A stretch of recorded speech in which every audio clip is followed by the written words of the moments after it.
My name is Valerie. I'm 28 years old from Portland, Oregon. For 11 years, I lived under the same roof as the boy who made my childhood a living nightmare.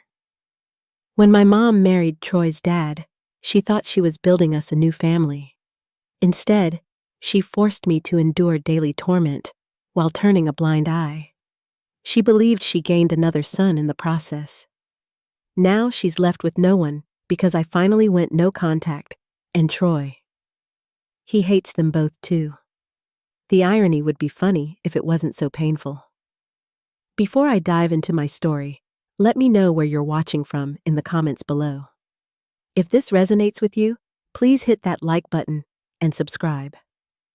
Sometimes, the people who should protect us the most are the ones who hurt us the deepest. I grew up in a small town just outside Portland with just my mom, Jessica. My dad died in a car accident when I was 4, leaving us to figure life out on our own. I barely remember him now, just fragments of a warm laugh and the smell of pine aftershave. After he passed, it was just mom and me against the world. During my elementary school years, we were incredibly close. She'd work all day but still made time to help with my homework in the evenings. We'd make Sunday pancakes together and had movie nights every Friday with popcorn and candy, even when money was tight. She called me her little warrior and told me I was smart enough to become anything I wanted. Life wasn't easy financially. Mom worked as a waitress at a local diner during the day and took night shifts cleaning office buildings. Sometimes she'd pick up weekend catering gigs too. I remember her always being tired, dark circles under her eyes, but she never complained. She'd say, "We might not have much, but we have each other, and that's what matters." I was painfully shy as a child. While other kids were running around the playground, I'd usually be sitting against the wall with a book. I loved getting lost in stories about faraway places and magical adventures. Art was my other escape. I could spend hours drawing elaborate scenes in my sketchbook. My teachers always commented that I was academically gifted, but needed to come out of my shell. Mom was proud of my report cards and would hang them on the refrigerator. Everything changed when I started 6th grade. That's when Troy Anderson transferred to our school. He was tall for his age with perfect white teeth and expensive clothes. All the teachers loved him because he was charming and polite around adults. But the moment their backs were turned, he was a completely different person. From the very first week, Troy singled me out. Maybe it was because I was quiet. Maybe it was my secondhand clothes or the fact that I answered questions in class. I never figured out why, but I became his favorite target. It started with small things. He'd knock my books out of my hands in the hallway. "Oops, clumsy Valerie," he'd say loud enough for everyone to hear. He'd take my lunch and throw it in the trash. "Doing you a favor, fatso," he'd whisper, though I was actually underweight. By winter break, things escalated. He started spreading rumors that I smelled bad and lived in a trailer. He told the girls in our grade that I had lice. He created a fake email account with my name and sent embarrassing messages to classmates. Soon, no one wanted to be my partner in group projects. No one sat with me at lunch. Birthday party invitations stopped coming. I tried telling Mom about Troy. At first, she listened and called the school several times. "My daughter is being bullied, and I need you to address it," she'd say firmly into the phone. But each time she got the same response. "Kids will be kids. We haven't observed any concerning behavior. Perhaps Valerie is being overly sensitive." After each disappointing call, Mom would hug me and say, "Sometimes we have to be strong and not let the mean kids win. Just ignore him, and he'll get bored and move on." But Troy never got bored. He just got more creative with his torment. By 7th grade, the bullying intensified. Troy convinced a group of boys to start calling me Vulture instead of Valerie. They'd make squawking noises when I walked by and flap their arms like wings. Someone shoved gum in my hair during math class, and I had to cut a chunk of it off in the bathroom while crying silently so no one would hear. The worst was when Troy found my sketch journal in my backpack. He took it when I was in the bathroom and showed everyone the drawings I'd made. They weren't even bad drawings, but he turned them into something to mock. He ripped out pages and passed them around, writing cruel comments on them.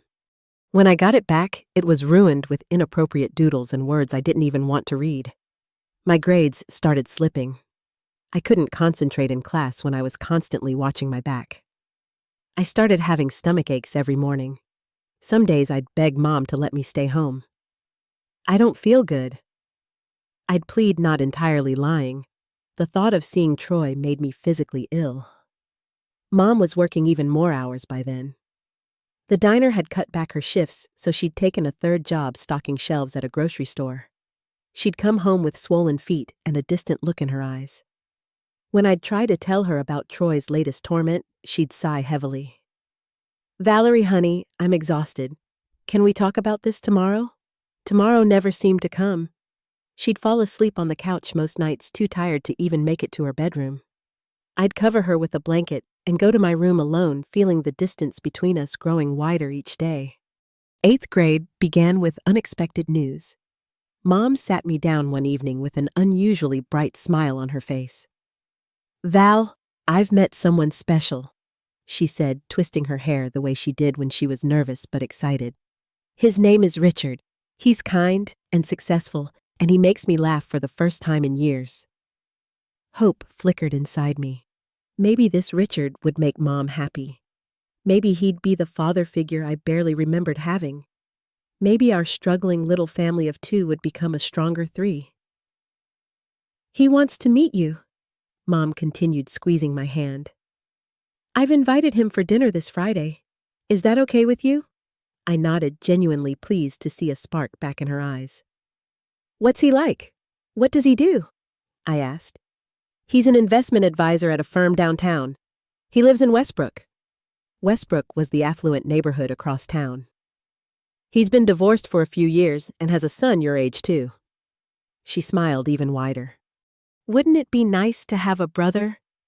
Friday arrived, and I helped Mom prepare a special dinner. She'd bought a new dress and spent extra time on her makeup.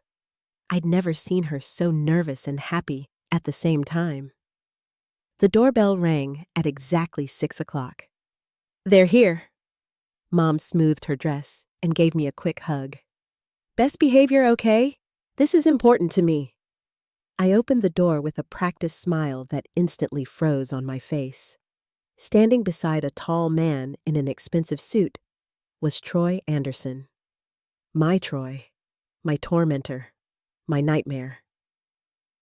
"Valerie, this is Richard," Mom said, oblivious to my shock. "And this is his son, Troy. I believe you two might know each other from school." Troy smiled angelically. "We sure do. Great to see you outside of school, Valerie." Dinner was excruciating.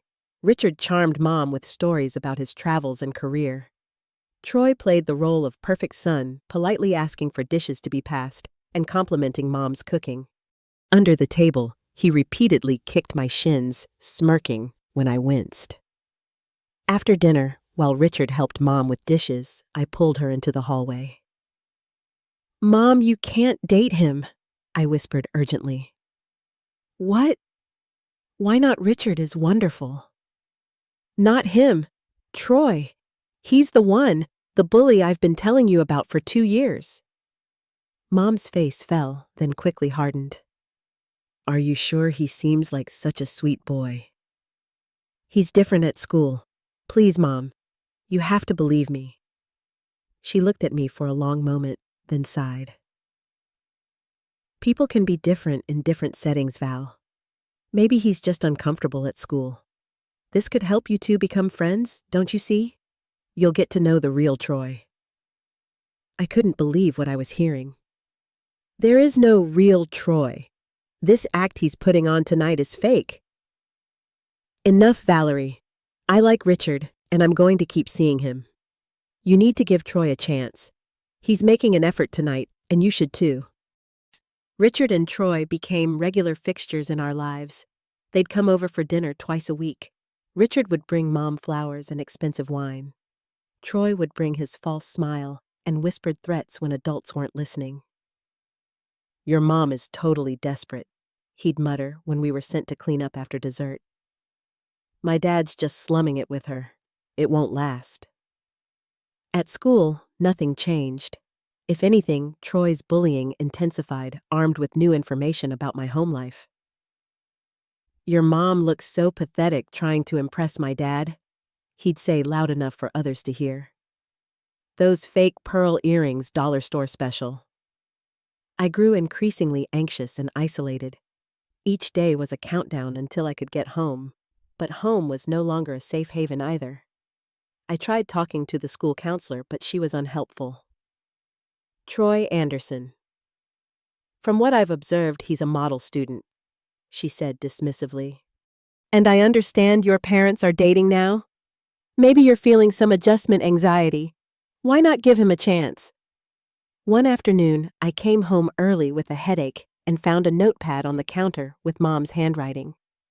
She was making lists with headings like wedding venues and guest list. My stomach dropped. Buried in her purse, I found notes passed between her and Richard discussing summer wedding dates. When Mom came home, I confronted her. "You're planning to marry Richard? Were you even going to tell me?" She looked guilty, but defensive. "We wanted to wait for the right time. Val, this is a good thing for us. Richard can provide stability. We'd move into his house in Westbrook. Better neighborhood, better schools."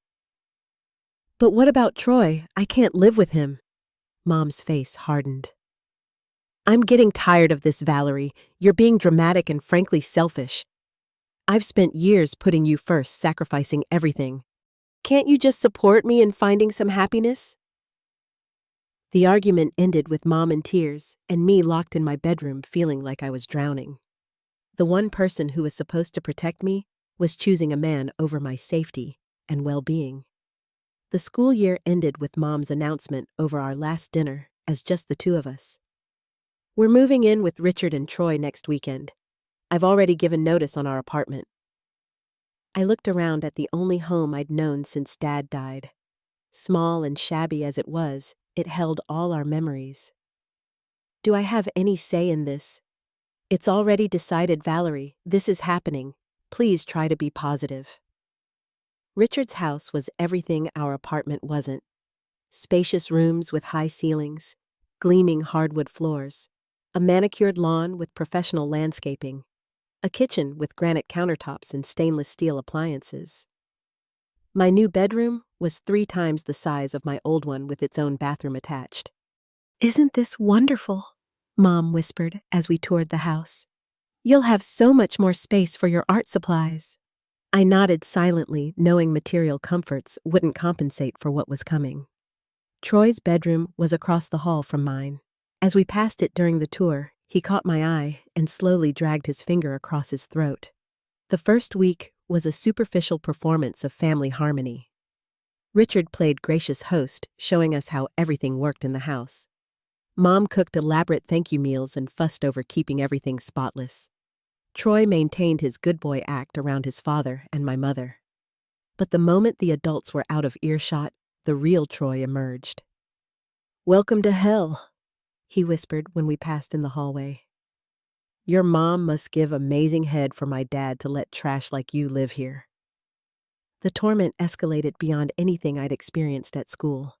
Troy had access to me 24/7 now.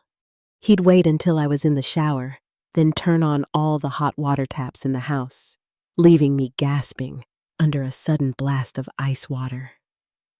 He'd accidentally spill juice on my homework. He'd sneak into my room when I was gone and rearrange things just enough to make me feel violated, but not enough that anyone would believe it was deliberate. I tried locking my door, but Richard declared that, in this family, we don't lock doors. Privacy, it seemed, was not a right I was entitled to.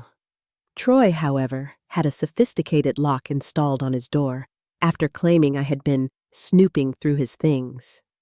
Richard's favoritism was blatant from the start. When Troy wanted the latest gaming console, Richard bought it the next day. When I needed art supplies for a school project, Richard suggested I earn the money by doing extra chores. Dinners became a nightly ordeal. Troy would regale Richard and Mom with tales of his social and athletic prowess, while I pushed food around my plate in silence. If I spoke, Troy would interrupt or contradict me. Richard would inevitably side with his son.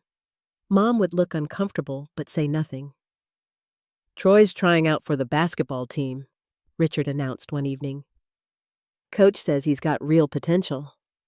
"That's wonderful." Mom beamed at Troy as if he were her own son. "Valerie used to love drawing," she added weakly. "She's quite talented." "Used to." Richard raised an eyebrow. "Giving up on art already?"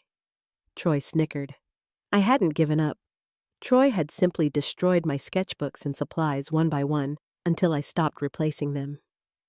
Starting high school should have been a fresh start, but Troy made sure that wouldn't happen. He spread rumors about me before classes even began. By the first day, everyone knew I was the weird poor girl whose mom had trapped a rich divorcee. Girls avoided me in the locker room because Troy told them I stared at them changing. Boys made crude jokes about Mom being a gold digger. At home, Richard established different rules for Troy and me.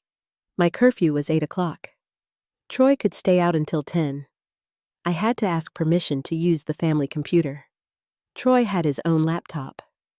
I was expected to help with household chores. Troy's only responsibility was focusing on sports and studies. 3 months after we moved in, Mom and Richard announced their wedding date, a small ceremony in the backyard, just family and close friends. Mom asked me to be her bridesmaid, not a request, an expectation. "I can't," I said quietly. "What do you mean you can't?" Mom looked hurt and angry. "I can't stand up there and pretend to be happy about this." Richard intervened. "Your mother wants you involved in the ceremony. This isn't optional, Valerie. You'll wear the dress, smile for pictures, and behave like a grateful daughter. Is that clear?" Mom said nothing, just looked at me with pleading eyes. I agreed, hating myself for it. The wedding day arrived. I wore the lilac dress Mom had chosen and stood beside her as she married the father of my tormentor. During his vows, Richard looked at Mom and said, "You've given me love I never expected to find again, and a daughter I never had." Then he looked at Troy and added, "And you've given Troy the mother he's needed." During Richard's wedding speech, he raised his glass and announced, "Today, I'm not just gaining a wife, I'm gaining another child." Troy caught my eye across the table and smirked. In that moment, I knew with absolute certainty that my mother had completely betrayed me. After the wedding, Mom changed. She became Richard's wife, first, and Valerie's mother, second. She adopted his opinions, his tastes, his schedule. She started dressing differently, speaking differently. The strong woman who had worked 3 jobs to support us was replaced by a woman who asked her husband's permission to buy a new pair of shoes. Our first Christmas as a family highlighted the new reality. Troy received a mountain of expensive gifts, the latest iPhone, designer clothes, a sleek laptop for school. I received a generic sweater and a gift card. When I opened them, Richard said, "Your mother picked those out. I'd have gotten you something more practical." Mom looked down at her hands and said nothing. By sophomore year, I'd developed systems for surviving. I found refuge in the school library during lunch periods where Troy and his friends wouldn't bother coming. I discovered an ally in Ms. Sullivan, my English teacher, who let me eat in her classroom some days and actually listened when I talked. Biology class became my unexpected sanctuary. The methodical nature of the experiments, the logical progression of life processes, the objective reality of science provided stability in my chaotic life. Mr. Patterson, the biology teacher, noticed my interest and suggested I consider a future in medicine. "You have a natural aptitude for understanding complex systems," he told me after class one day, "and you show real empathy in your lab reports. Those are valuable traits for healthcare professionals." For the first time in years, I felt a flicker of hope for my future. I started researching nursing programs, daydreaming about a life where I could help others and be far away from Troy and Richard. Meanwhile, Troy had acquired a girlfriend named Brittany, a pretty sharp-tongued girl who seemed to enjoy joining in his torment of me. They'd walk past me in the hallway, bumping me hard enough to send my books flying, then laugh as they continued on without looking back. "Why is she even still living with you?" I overheard Brittany ask Troy one day. "My parents would have shipped her off to boarding school by now." "Dad thinks it makes him look good," Troy replied. "The generous man who took in his new wife's loser kid. Plus, it keeps her mom in line. She's terrified of losing her meal ticket." At home, Richard's control over Mom had tightened. He'd placed her on a strict allowance, despite the fact that she still worked part-time at the diner. He monitored her spending, questioned her friendships, and increasingly made decisions without consulting her. Mom seemed smaller somehow, less present, as if she were gradually disappearing. I developed strategies for minimizing my time at home. I joined every after-school club that would have me. I volunteered at the local animal shelter on weekends. I studied late at the public library. Anything to avoid being in that house any longer than necessary. One afternoon, I came home unexpectedly early after debate club was canceled.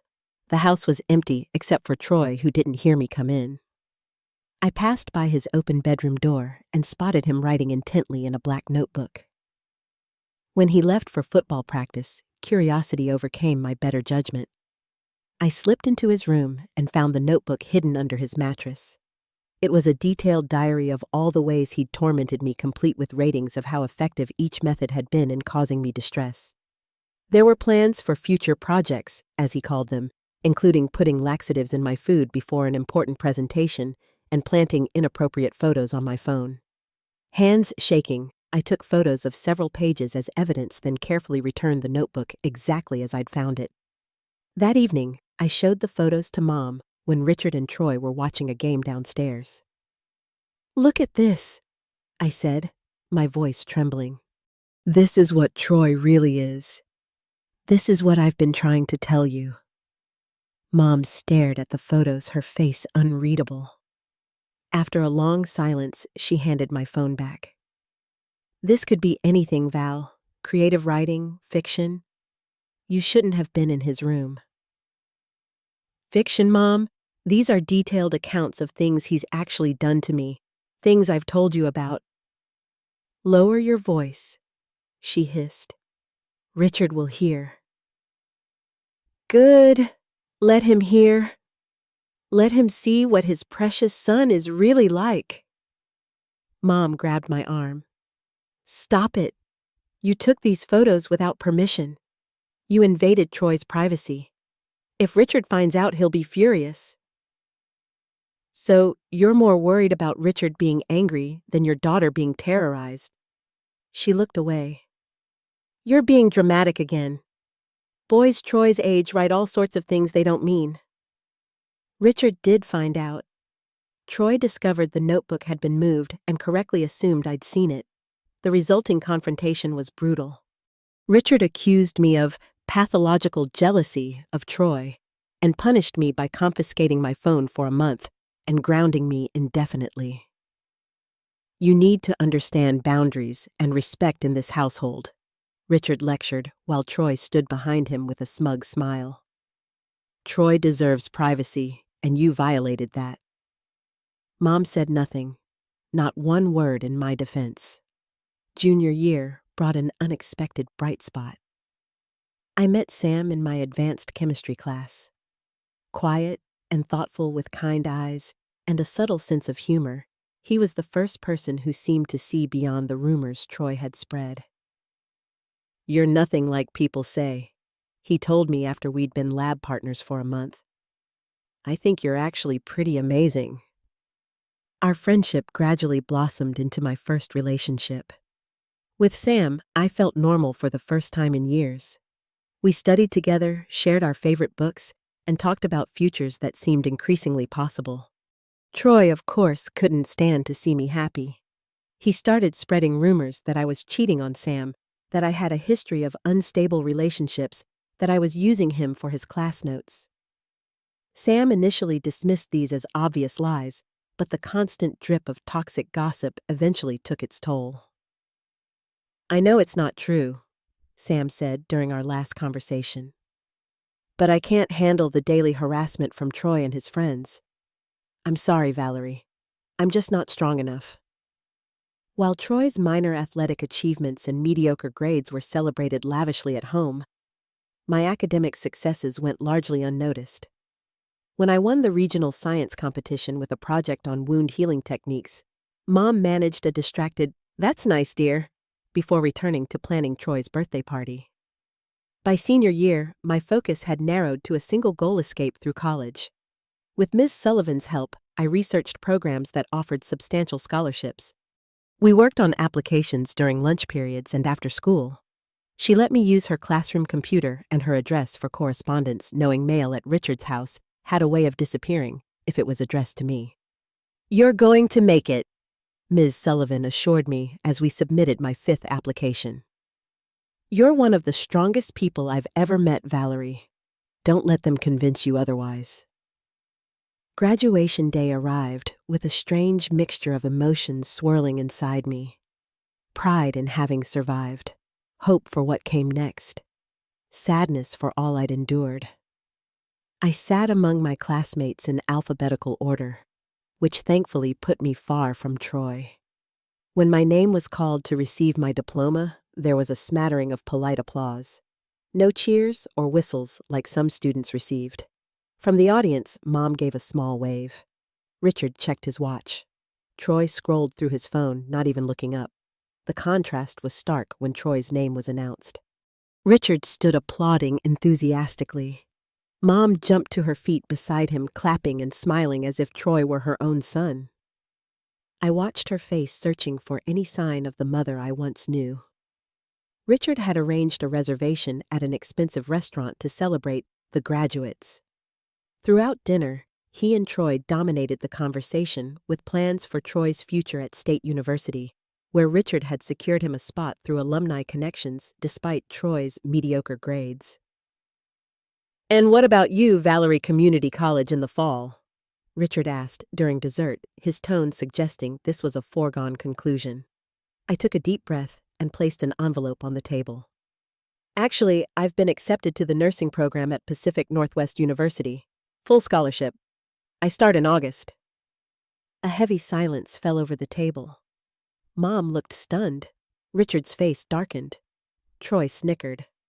"Pacific Northwest. That's 500 miles away," Richard finally said. "That wasn't the plan. We discussed you attending community college while living at home." "No, you discussed it. I never agreed to that plan." "How did you even apply there?" Mom asked, confusion evident on her face. "I never signed any application forms." "I'm 18. I didn't need your signature." Richard's voice turned cold. "This is not happening. You're not prepared for a university that rigorous, and we certainly won't be financing this impulsive decision." "I don't need your financing. I have a full scholarship." "Which you obtained through deception, applying behind our backs," Richard countered. The argument continued at home, escalating until Richard delivered his ultimatum. "You will reject this so-called scholarship and enroll in the community college program I've selected, or you will receive no support from this family whatsoever." Mom finally spoke up, but not in my defense. "Val, please reconsider. We want what's best for you. Richard has connections at the community college. He can help you." "Like he helps Troy?" I asked bitterly. "No thanks." That summer became a silent war. I worked double shifts at a local cafe to save money. Troy continued his campaign of psychological torture, knowing his time to torment me was running out. He sabotaged job interviews by calling employers with false stories about me. He damaged my secondhand car by putting sugar in the gas tank, leaving me without transportation for weeks. The final blow came in July when I discovered Mom had transferred my college fund, the money Dad had left specifically for my education, to Troy for his housing expenses at State. The money wasn't much, about $3,000, but it had been the only thing I had from my father. How could you? I confronted Mom, my voice breaking. That was Dad's money for me. Troy needs it more, Mom replied weakly. His dorm requirements are very specific, and Richard thought it would be better used there since you have your scholarship. It wasn't yours or Richard's to give away. It was Dad's last gift to me. Richard intervened, as he always did. That money is gone, Valerie. It's time you understood how this family works. We support each other. Troy has greater expenses and needs. Your scholarship covers your tuition. Be grateful for that, and stop this entitled behavior. Something broke inside me that day. The last thread of hope that Mom might someday choose me, protect me, love me enough to stand up to Richard and Troy snapped completely. That night, I lay in bed staring at the ceiling, truly understanding, for the first time, that this environment was slowly destroying me. The constant anxiety, the walking on eggshells, the betrayals large and small, had worn away at my sense of self, until I barely recognized the person I'd become. With shaking hands, I called Ms. Sullivan. I can't stay here anymore, I whispered, afraid of being overheard. I don't have anywhere to go. Yes, you do, she replied without hesitation. My guest room is yours for as long as you need it. Pack what you can carry. I'll pick you up tomorrow after your shift. The next night, while Richard, Mom, and Troy attended a dinner at Richard's firm, I packed 2 suitcases with my most essential belongings. I left my key on the kitchen counter along with a brief note. I'm leaving for school early. Please don't try to contact me. I didn't have the emotional energy for more words than that. Ms. Sullivan was waiting around the corner in her practical blue sedan. As we drove away from the house, I'd never called home. The weight that had pressed on my chest for 11 years began to lift just slightly. Mom's frantic calls started around midnight. I let them go to voicemail. The messages oscillated between guilt-inducing, "How could you do this to me?" manipulative, "Richard is furious, you need to come home immediately," and occasionally briefly concerned, "Are you safe? Please just tell me you're safe." I sent one text.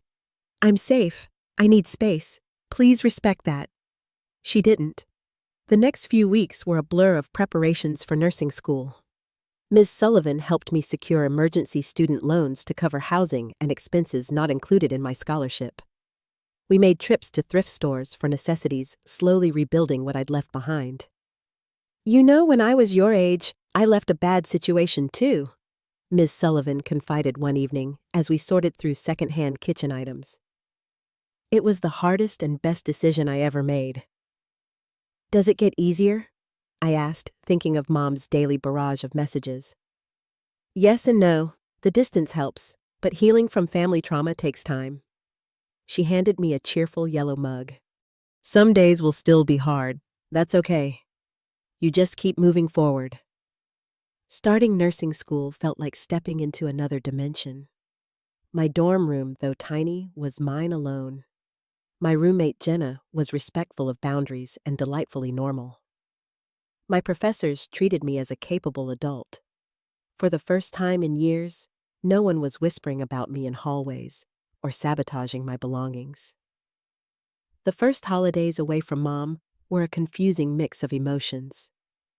Thanksgiving at Ms. Sullivan's cozy apartment with her partner Keith was warm and genuinely joyful, but tinged with an undercurrent of grief for the family relationship I'd lost. Christmas brought a package from Mom containing impersonal gifts clearly selected by Richard and a card signed by all 3 of them, as if we were a normal, happy family. Mom's attempts to reconnect continued always on Richard's terms. We should put this unpleasantness behind us, she'd say in voicemails. Richard is willing to forgive your behavior if you apologize. In February, I received an unexpected call from Mom's best friend, Susan. Troy got expelled from state. She told me, her voice low, as if sharing a secret. There was an incident with his roommate. Apparently, Troy had been tormenting the poor kid for months. The roommate finally reported him after ending up in the hospital. Is the roommate okay? I asked, my first thought for the unknown victim. Yes, eventually. But I thought you should know Richard's been telling everyone it was a misunderstanding, that Troy was unfairly targeted. He's blaming you somehow, saying Troy's behavior stems from the disruption you caused in their household. Richard's accusations came through in messages relayed by Mom. Richard says if you had been more accepting of Troy, things might have been different. Richard thinks your hostility toward Troy affected his emotional development. Each message revealed how thoroughly Richard had rewritten our family history with himself and Troy as the victims. Despite the ongoing drama with my former family, nursing school became my sanctuary. The rigorous curriculum kept me too busy to dwell on the past. The practical nature of nursing, the focus on tangible ways to help people in pain, gave me purpose. I discovered I had a natural talent for connecting with patients, particularly children and teenagers. I began seeing a therapist through the university's counseling services. Dr. Matthews helped me understand the dynamics of what I'd experienced. What you're describing is a classic case of parental betrayal trauma, she explained. Your mother failed to protect you from ongoing abuse. That creates a very specific type of psychological wound. Will I ever trust people again? I asked during one particularly difficult session. You already are, she replied. You trusted Ms. Sullivan. You're building relationships with classmates and patients. The capacity for trust is still there. It's just more cautious now, and that's actually healthy. I maintained limited strained contact with Mom. Brief phone calls on birthdays and major holidays. Polite, superficial emails about school progress. I never asked about Troy or Richard, and she rarely volunteered information, though she occasionally dropped hints about Troy's continued struggles, another college that wasn't the right fit, jobs that mysteriously ended after a few weeks. My graduation from the nursing program was attended by a small but meaningful group, Ms. Sullivan and Keith Jenna, and her family, 2 close friends from my clinical rotations. No family members. Mom had asked to come, but attached conditions Richard would like to attend to show family support. I declined. The day was too important to risk having it tainted by their presence. My first job was at Portland Children's Hospital, where I requested assignment to the adolescent unit. Working with bullied and traumatized kids became my specialization. I could spot the signs others missed. The too perfect compliance, the flinching at sudden movements, the elaborate excuses for injuries. I became known as the nurse who could get through to the toughest cases. 2 years into my nursing career, I met Michael at a hospital fundraiser. A pediatric physical therapist with a quick smile and steady presence, he noticed me avoiding an over-eager pharmaceutical rep by hiding behind a large plant. Not a fan of networking, he asked, offering me a canapé from his plate. Not a fan of people who don't understand personal space, I replied, accepting the tiny food offering. Our relationship developed slowly, built on mutual respect and clear communication. When I finally told him about my past, expecting the usual uncomfortable reactions, he simply took my hand and said, "Thank you for trusting me with that. It helps me understand why certain boundaries are important to you." With Michael's support, I established firmer boundaries with Mom, who continued her attempts to pull me back into the family orbit. I made it clear I would maintain our limited relationship only if she respected my terms. No discussions of Richard or Troy, no guilt trips, no surprise visits. Through occasional social media updates from mutual connections, I learned that Troy had dropped out of his second college after another disciplinary incident. He was living at home, supposedly starting an online business that never seemed to materialize. Richard's firm had downsized, reducing his income and status, a blow to someone whose identity was so wrapped up in professional success.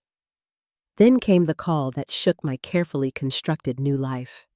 Mom had been diagnosed with stage 2 breast cancer. She wanted me to come home during her treatment. Richard and Troy, she said, weren't emotionally equipped to handle the caregiving she would need. The hospital corridor felt endless, as I walked toward Mom's room for our first face-to-face meeting in nearly 5 years. Michael had offered to come with me, but this was something I needed to do alone. Mom looked smaller in the hospital bed, her once vibrant hair thinned from the first round of chemotherapy. Richard sat beside her, his posture stiff and uncomfortable in the institutional setting. Troy slouched in a corner chair, scrolling through his phone, visibly annoyed at being there. "Valerie?" Mom whispered, reaching out a hand with an IV line taped to it. "You came." "I did," I replied, taking her hand briefly before stepping back. "How are you feeling?" Richard intervened before she could answer. "Jessica needs her family around her now, all her family. I trust you're planning to move back temporarily to help with her care. I'm here to support Mom through her treatment," I said carefully. "I've arranged for family medical leave from work. I'll be staying at a hotel nearby." "A hotel? Don't be ridiculous. You'll stay at the house," Richard insisted. Troy finally looked up from his phone. "She doesn't want to stay with us, Dad. And we don't want her there either." The tension in the room was suffocating. A nurse came in to check Mom's vitals, providing a welcome interruption. After she left, Richard announced he needed coffee and practically dragged Troy out with him, leaving Mom and me alone for the first time in years. "They're trying," Mom said weakly after the door closed. "This is hard for everyone." I sat in the chair Richard had vacated. "Mom, I need to ask you something, and I need an honest answer. Did you know what Troy was doing to me all those years?" The question hung between us. Mom looked away, then slowly back at me. Tears filled her eyes. "Yes," she whispered. "Not everything, but enough. I knew enough." The admission hit me like a physical blow. Why did you let it happen?" "I was scared, Valerie. Scared of being alone again. Scared of poverty. Richard provided security I never had before. The house, the healthcare, the financial stability." She paused, her voice breaking. "I told myself it wasn't as bad as you said, that teenagers always have conflicts, that you were exaggerating." "It was exactly as bad as I said. Worse, actually, because I didn't tell you everything." Mom nodded, tears streaming down her face. "I know that now. Troy's had problems with other people. There have been incidents. Richard makes them go away with money, but..." She trailed off. "You chose financial security over your daughter's safety and well-being." I said the words bitter, but necessary. "I did," she admitted. "It was wrong. I've known it was wrong for years." The conversation was interrupted by Richard's return. I helped Mom through her remaining days in the hospital, coordinating with her doctors and organizing her medication schedule. I taught Richard the basics of changing her surgical dressings and managing her pain relief. Troy remained largely absent, making excuses about work commitments that everyone knew didn't exist. I established a routine of driving Mom to her chemotherapy appointments and staying with her through the worst of the post-treatment symptoms. During these hours together, small fragments of our former closeness occasionally surfaced like artifacts from a buried civilization.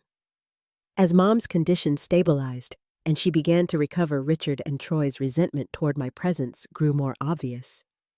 They'd whisper in the kitchen when they thought I couldn't hear complaints about me taking over and judging their care methods. 2 months into Mom's treatment, she asked me to come for dinner at the house, a family reconciliation, she called it. Against my better judgment, I agreed, wanting to support her recovery. The evening was tense from the start. Richard dominated the conversation with complaints about his business troubles. Troy sulked, offering only monosyllabic responses when directly addressed. Mom tried desperately to maintain a facade of normalcy, her smile brittle and forced. After dinner, Mom asked Troy to help her clear the dishes, leaving me alone with Richard. His mask of civility dropped immediately. "Let's be clear about something," he said, leaning forward. Your mother may have some misguided notion about reconciliation, but you are not welcome in this family. Once her treatment is complete, you will go back to your life and leave us to ours." "I'm here for Mom, not for you," I replied evenly. "You abandoned her when she needed you. Now you swoop in playing the devoted daughter. It's pathetic and transparent." The confrontation escalated when Troy and Mom returned. Troy couldn't resist joining his father's attack. "You think you're so perfect now with your nursing degree and your respectable boyfriend?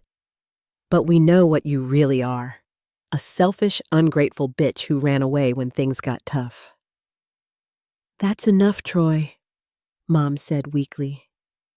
"No, it's not enough," Troy continued, emboldened by his father's approving nod. "She needs to hear this.